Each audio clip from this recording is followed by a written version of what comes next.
we're going to break out in some conversation today, and it's a conversation about things that really drive each and every one of us totally, madly insane. Pet peeves. We all create them in other people, and we receive other people's pet peeves. They instantly put us in a place of discomfort. Of course, I had to look it up. Dictionary.com describes a pet peeve as something that annoys us.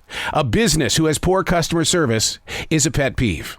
People who lick their fingers before touching money, that's a pet peeve. To those doing something to others that is very irritating, do they know what they're doing? Or is it invisible to them? Unknowing. Do they not care about what they're doing because it's created a pet peeve in the mind, body, and soul of somebody that they know? How do we learn to identify our own pet peeves, the ones that we're generating and other people are going, God, I just don't like that person. This is what they do. Maybe my fake laugh drives people insane. So I'm learning how not to do that when I'm in public. How about my daily writing? I mean, nothing goes on in this house until I'm finished writing in the morning. That might be driving my wife totally berserk because nothing happens. We're just there. Identifying what might agitate someone else calls for a conversation. Ask the family member or a friend about the possibilities of there being something about us that triggers them. A pet peeve. What about me comes to you as that pet peeve? But here's the thing.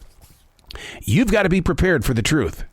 It's almost never what you assume it is. Hey, it's Arrow. This is The Daily Mess, a chronological walk through an everyday world. I am a daily writer, the silent wolf. I watch, I listen, I study, and then I want to have a conversation, just to have a voice so that we can all learn and or grow from. This is The Daily Mess.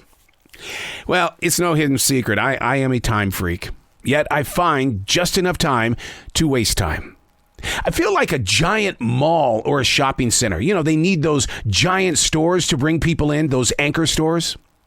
My Google Calendar has big events on it every single day, but they're not together. They're always apart. And the reason why is because I like to put little things in between the giant events. Some of that includes binge watching, making time to binge watch with my wife, which some people see as a total waste of time. Well, what about hobbies? Although they seem very important to one person, what do the outsiders think of the amazing amount of time that is required to keep a hobby interesting? Guess what I found out? Outsiders see hobbies as frivolous. Yet those engaged in the hobby experience a positive impact on their work productivity. See, there's a positive and there's a negative here.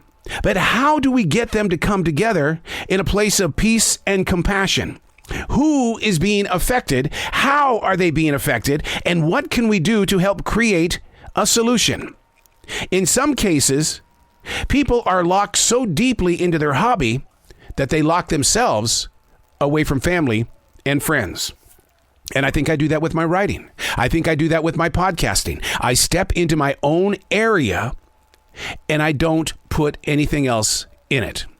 I'm blessed with the opportunity to talk to a lot of published authors, and we discuss that a lot in the way of when you go into your writing space, when do you know when it's time to come out?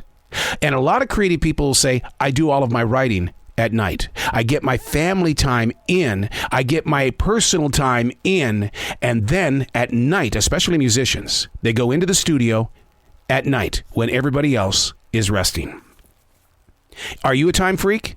Do you care about how much time you are wasting? What is your hobby? What is the pet peeve that drives you insane, but you don't talk about it?